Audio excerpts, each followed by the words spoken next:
திமுகவை போல எப்பொழுதும் கூட்டணியவே நம்பியிருக்கின்ற கட்சி அதிமுக கிடையாது.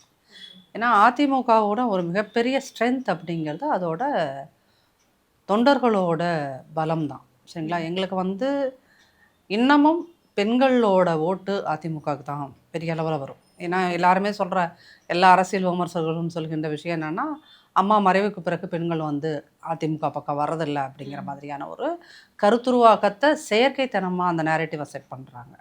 ஆனால் இரட்டை இலைக்கு ஓட்டு போட்ட பெண்கள் இன்னமும் இரட்டை இலைக்கு தான் போடுறாங்க.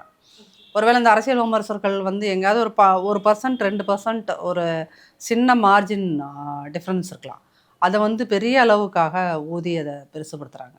இப்போ கூட வந்து அதிமுகவுக்கு பெரிய அளவு பெண்கள் ஓட்டு போகுது அப்படிங்கிறதுனால தான் இப்போ திடீர்னு பார்த்தீங்கன்னா இன்றைக்கி கூட வந்து திமுக அரசாங்கம் எப்படி ஆட்சி இன்னும் 1 மாதம் தான் உட்காந்துருக்க போகிறாங்க.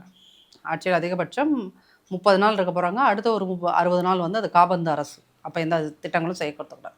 அப்போ லாஸ்ட் மினிட்ல வந்துட்டு நாங்கள் இன்றைக்கி வந்து 14 லட்சம் பெண்களுக்கு 1000 ரூபாய் கொடுக்குறோம் அப்படின்னு சொல்கிறாங்களா? அப்போ அது என்னது, அதிமுகவுக்கு வந்து பெரிய அளவுக்கு பெண்களுக்கு இன்னும் சப்போர்ட் இருக்குங்கிற ஒரு பயத்தினால தான் அந்த பயத்தை அவங்க உணர்ந்துட்டாங்க. உணர்ந்து தான் அந்த 14 லட்சம் அப்படிங்கிறது கொடுக்குறாங்க.